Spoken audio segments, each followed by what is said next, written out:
Jacob, mate, what are we driving today? It's a Golf R.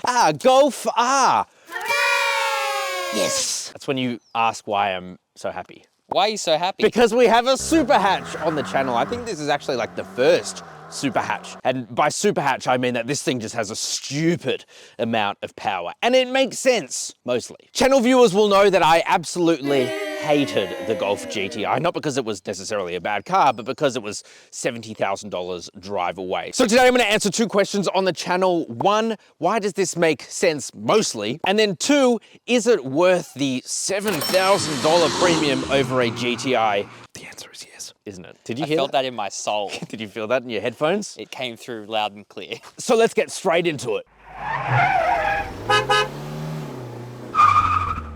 So as you guys know, we're reviewing the Mark 8. They all kind of look the same, don't they? But that's not necessarily a bad thing because the Golf hatch has always been the family little hatchback for everyone, and that's this thing. So what do you get? Well, you get these cool Matrix ID lights. They are very bright and they blank out part of their beams for oncoming traffic. You also get this new light bar here, which gives it a moustache. That's what it wants. That's what it gets, Jacob. You have a great moustache today. Yours is, it's been better. Actually, give me the camera. I'm gonna show the people you It's pretty, I think it's all right. It's pretty strong at the moment. Wait. You look good, bro. Now take it back. We have a job to do. Bro, you got a pimple. I know, it's really bad. Thanks for pointing it out. That's my biggest insecurity today. Sorry, I'll just go from slightly further away today. Yeah, stay back. You've also got this blue here, which is different from the GTI, which guess what, is red, because blue is the color of the Golf R range, or R in general. And you can see here it's painted in this beautiful, I think it's called like lapis blue or something. I don't know, I'm not cultured. Down the bottom, you have a big meaty grille. You've also got these areas here to help cool the intercoolers, and it also streamlines air over the side. So that's very cool. R badge there. R for Captain Feathersword. R, me hearties. Did any of you grow up with Wiggles? Let me know down in the comment section just below that like button, and subscribe, by the way. I never pitch that, but as I said in other videos, if you don't subscribe, Jacob doesn't eat. Literally. So you better. Let's talk about the side. As you can see, as we come to the side, you get these beautiful 19-inch wheels here. Look, I'm doing my hand movement. They do look really awesome. I like them a lot. You have the R brakes here, big, nice blue calipers, and they do help to stop this car, as you'll see when we absolutely hoon this thing around in a moment. You have the R badge here. You've got these chromed out mirror caps there too. Got keyless entry and go. That's all very exciting. Tinted windows straight from the factory, aka privacy glass, and yeah, otherwise it's just a hatch. Let's look at the back. Check out this spoiler, Jacob. What do you think of it? I think it's the greatest thing I've ever seen. It is really damn cool. It's massive, but it is actually functional, helps provide downforce, and the aim here was to provide downforce without increasing drag, which they've somehow achieved. I'm not an engineer, I'm just an idiot. Here you've got these really cool tail lights. They actually have sequential indicators in them, just like the Mark 7.5, and the same for the front too, Jacob. I didn't mention that. Here you've got the R badge again, and look, the VW logo, but it has a secret, a dirty, hidden past. Write that down, Jacob. We should use that for another title. Yeah. You press it in, and then you can open up the boot, like a really good family hatchback. Down the bottom, nice diffuser down there, and then you've also got these quad exhaust tips, which sound pretty awful when you're stationary. Take a listen.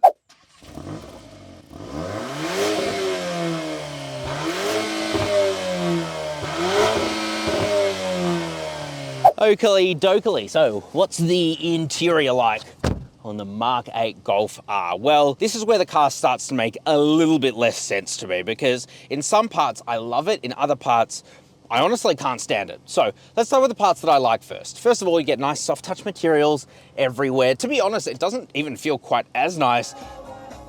Let's get the out of me, bro. Justin Bieber always pops up at inopportune times. Crazy, man. What a kid. What a kid. What a weirdo. What a weirdo. Yeah, it doesn't feel quite as nice as the Mark 7.5 to me, to be honest. It just doesn't feel quite as, I suppose, solid, and when you get into the back especially, it just loses quality. But we'll stay up front for now. You get this pretty cool, I guess, faux carbon up on the dash. It's a really clean design, so I actually prefer the design, frankly, to the 7.5. Technology is where this thing kind of starts to fall apart. So they have their reasons for having this set up here. Let's start with the infotainment display. It's supposed to mimic a tablet, and in that sense, they've done a pretty good job. It's very high definition, quick to respond. The issue is that it's really quite cumbersome when you're actually driving on the road. For example, to change the volume, you have to use this slider here. Temperature is down here. But for example, you might think, oh, well, that's fine, who cares? Well, this isn't backlit, so at nighttime, you can't see this. So if you want to change the temperature, for example, good luck. Like, you can be reaching around in the dark, touching around. It's on black, shiny plastic. It just gets marked and scuffed really, really easily. The screen itself is fine. Look, you get your little hand gestures, which works pretty damn well. You get Apple CarPlay wireless and Android Auto wireless, and these are both fine.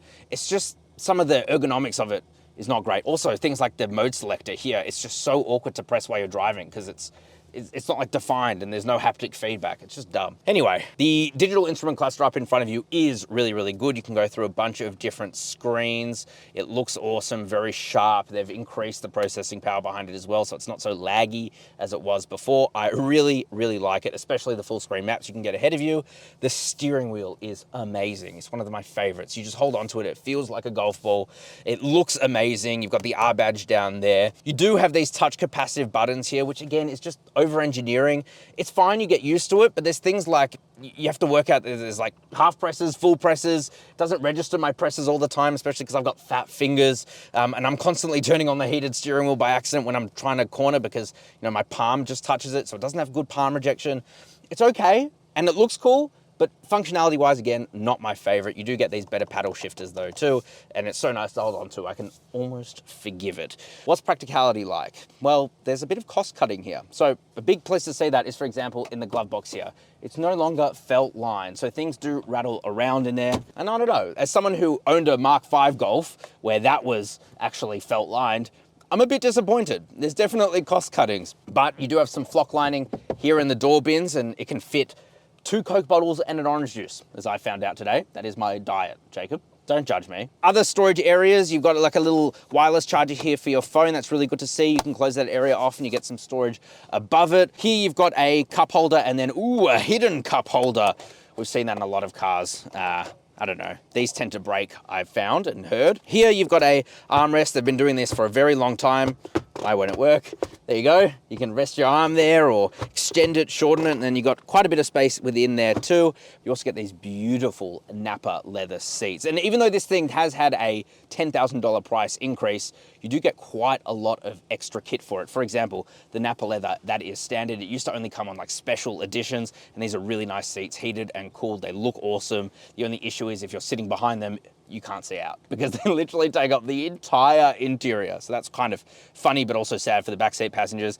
Oh, speaking of air conditioning, by the way, it's all been relegated to the screen. So if you want to turn on your heated seats, you can. You've just got to press the button there and then you can start adjusting it from there. It's just all a bit messy, and again, it's just not defined. So when you're driving at 100 kilometers an hour, you're touching the screen like this, it does your head in. What do you reckon, Jacob? Like, in all seriousness. Yeah, I was having fun with you swerving all over the freeway on the way here. Yeah. Okay, so this is one of my favorite things about the Golf in a couple of ways, because one, you just get a lot of room back here. If I was to do that in the i30N at 5'10" or 11, as I still tell everybody, then I wouldn't really fit back here, which is quite surprising. But here you get plenty of space, so heaps of leg room. You get a good amount of toe room too, and a really good amount of headroom, because at the end of the day, it's just a big circle. It's just a big 2D circle, Jacob. Here you've got a couple of air vents. You've got a third zone of climate control, which is totally unnecessary, but it's okay to have still. And 2 USB-C ports up there. Oh, I didn't mention, by the way, up front you get 2 USB-C ports and a 12-volt socket there too. So good connectivity. Got an area here for your phone. You've got a map pocket here. The issue with the back is that, ew, they've relegated to nasty, scratchy black plastics. It's a cost-saving thing. It also increases like road noise, things like that. So it's never a good thing to have scratchy black plastic. It's always a cost-saving measure.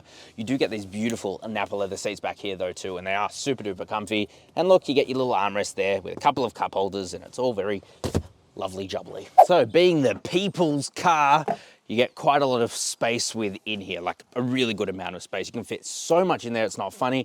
You also get some underfloor storage, although part of it is taken up by the Harman Kardon subwoofer. Oons, oons. That's the sound that subwoofers make, mate. Really?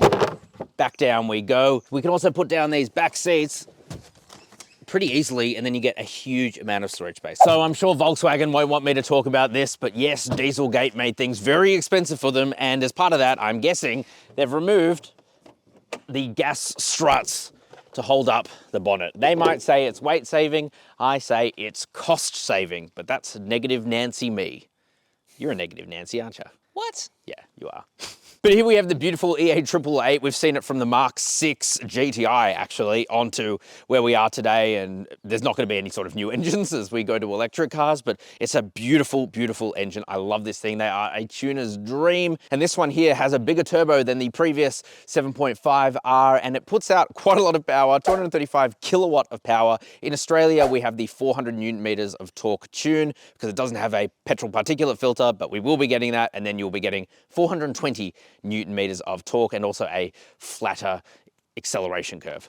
Just there's so many words. What I'm trying to say is they're going to actually get a little bit faster soon, which is pretty damn cool. All right, friend, it's time to launch the Golf R. So D for dinosaur, then we press R.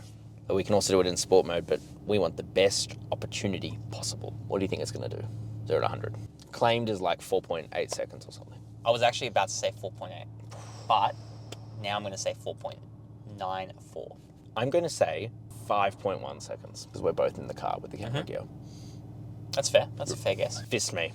Foot all the way down. My foot just slipped off it. There we go. Makes sense.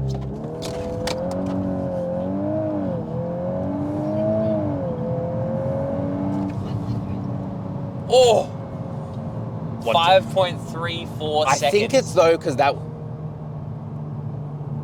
We don't ever talk about that. We don't ever talk about that. Hand. It's because the draggy flew backwards. I don't usually use this draggy, but unfortunately I left the other one at home.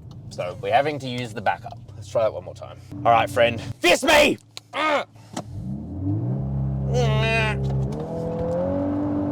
Did not have traction there. Oh! What did it do? I can't say. 4.86. Hell yeah! Oh! Okay, this thing is fast, man. Oh my God. You can expect even better if we weren't both in here right now. Think about that. That's insane for a Golf. All right, friend. Driving the Golf R, me hearties. Ah, nice. Yeah, just came up with that one. That was a good one. I like that one. Thank you. We're on saucy gravel road. Do you see the sauce? I don't. Sauce is missing, actually. Now, this car starts in sport mode. So let's go down and press this really inconveniently located mode button and then put it into, comfort. That's pretty comfy. But you know what's even more comfy? Individual, because I've got 15 levels of damper settings and I put this on better than comfort. It's lower than comfort. Really? Yeah. Now that's individual. You're pretty individual. Thanks, man. You too. High five. No. All right, we're going to do that before the launch now. We're going to do a fist me, and then we're going to do... And a finger me. A finger me. Well, actually, we've already done the launch. See, what you guys don't know is we film the launch after we've driven it. Ooh, fourth wall break right there. That is a fourth wall break. You know what else is a fourth wall break? Predding R. Me hearty. Oh, R for race. That turned on the car. That turned on the car. This is the most And it turned- extreme mode. You might think, can we put this car into manual mode? The answer is yes, we can, but it will still auto upshift for us. So there's almost no point, shall we? We shall. Beep pop.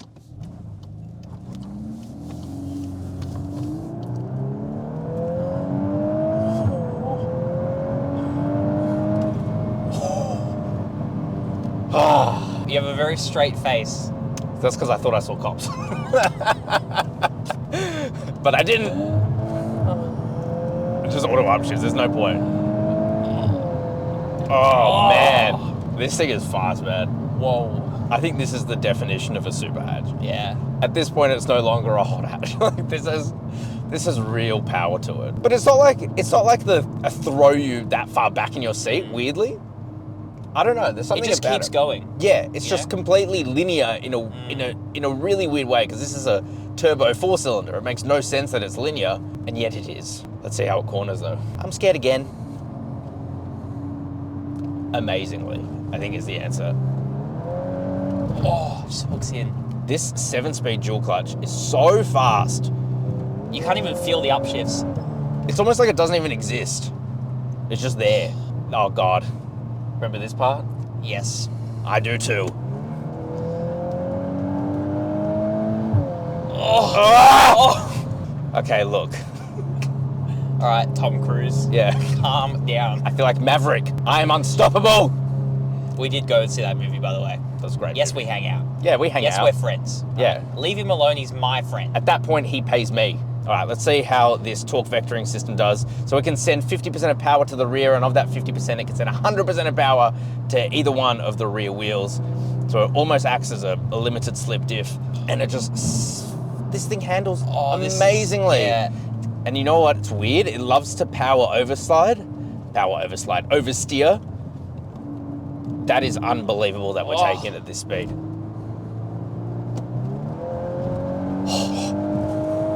Holy moly, friend. Oh my God. This thing is on another level. This thing is cornering better than the BMW that we did.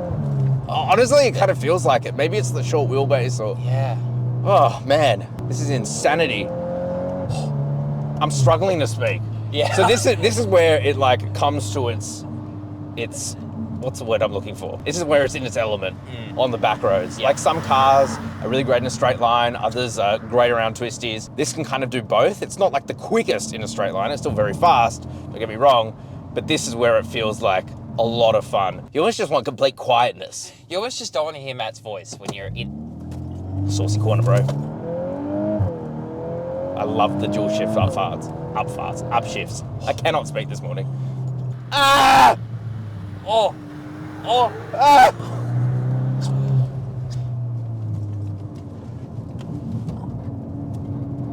It's gonna... Bit of understeer.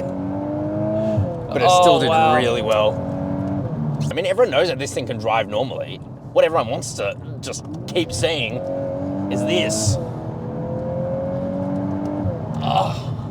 I like it, this thing friend. is so much fun. I think it's time we get into our final thoughts.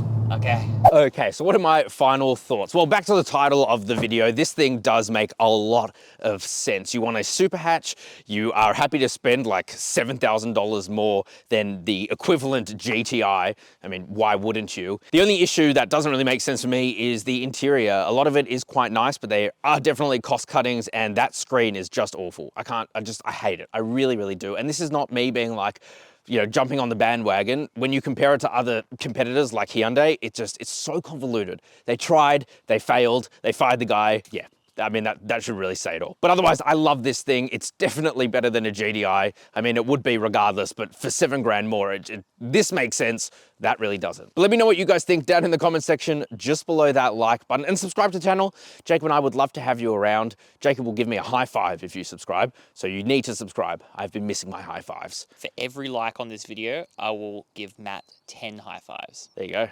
That's a lot of high fives. We're gonna have red hands. Between fisting and high fives, Jacob. And red hands. And red hands. People are gonna get a very weird idea of us. Thank you guys very much for watching. Ciao for now.